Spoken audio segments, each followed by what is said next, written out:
একজন মা হয়ে যদি নিজের মেয়েকে বাঁচাতে না পারি তাহলে আমার বেঁচে থেকে কি লাভ বলো? আমি বুঝতে পারছি সাক্ষ্য, তুমি ভয় পাচ্ছ, তোমার টেনশন হচ্ছে, কিন্তু এখন সবার আগে আমাদের মেয়ের কথাটা আমাদের ভাবতে হবে।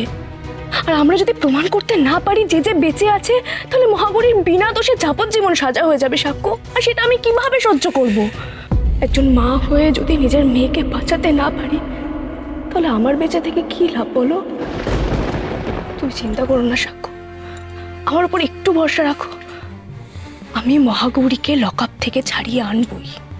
কিন্তু এখন নিশ্চয়ই জেজেদের বাড়িতে কড়া সিকিউরিটি, সেখানে তুমি ঢুকবে কি করে আসি? সেটা তো আমিও ভাবছি অরুদি, কিন্তু কোনো উত্তর পাচ্ছি না। দেখা যাক, আরও ভাবতে হবে, কোনো না কোনো উপায় তো বের করতেই হবে আমাদের। উপায় একটা আছে আরশি, একজন আছেন যিনি আমাদেরকে এই বিষয়ে হেল্প করতে পারেন। কার কার কথা বলছো তুমি?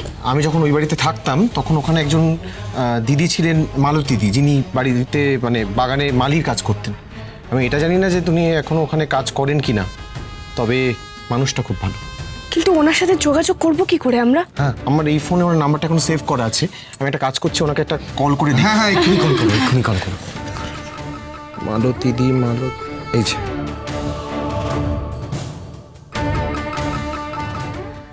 শোনো না, বলছি আমি তো এখন চ্যাটার্জি বাড়িতেই থাকি, তুমি জানো।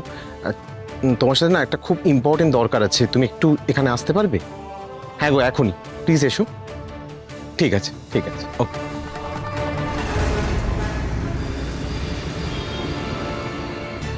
সবটাই তো শুনলেন, নিশ্চয়ই বুঝতে পারছেন আমাদের কাছে আর কোনো উপায় নেই। আপনি যদি আমাদের এইটুকু সাহায্য না করেন তাহলে আমরা আমাদের মেয়েটাকে বাঁচাতে পারবো না। আপনি প্লিজ প্লিজ যে করে হোক ওই বাড়িতে ঢোকার একটা ব্যবস্থা করে দিন।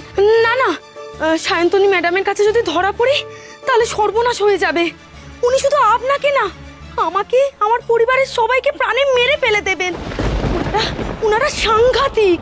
মালতী দি, পরিস্থিতিটা বোঝার চেষ্টা করো প্লিজ। আমি আপনার কাছে হাত জোর করে রিকোয়েস্ট করছি, প্লিজ আপনি একটা কোনো ব্যবস্থা করে দিন।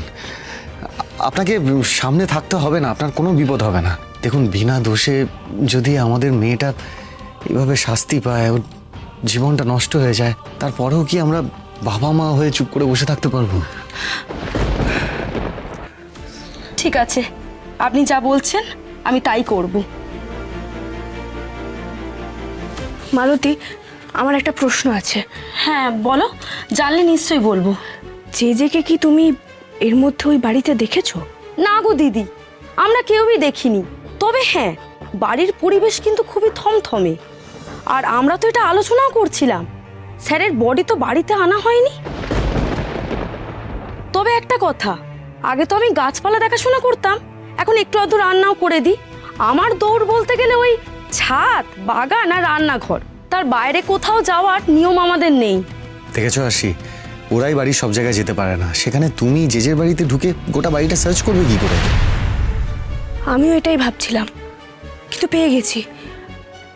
মালতীর সঙ্গে আমি ঢুকবো এমন কাজের লোক হয়ে যে সব পারে, মানে রান্না বা কোনো স্পেসিফিক কাজের লোক হয়ে গেলে হবে না, এমনভাবে ঢুকতে হবে যাতে আমি বাড়ির প্রত্যেকটা কোণায় যেতে পারি আর কেউ সন্দেহ না করে।